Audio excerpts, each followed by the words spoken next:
যে আপনাকে বুঝবে সে হাজার বাধা বিপত্তির মধ্যেও আপনাকে বুঝবে, আর যে আপনাকে বুঝবে না তাকে বোঝানোর ক্ষমতা স্বয়ং ভগবানেরও নেই।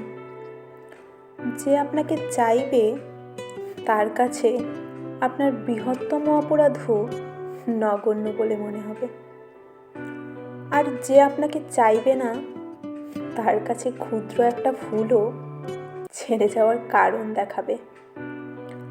মানুষ কখনোই নিজেকে নিজের থেকে অন্যের বিষয় বড় করে দেখতে পারে না,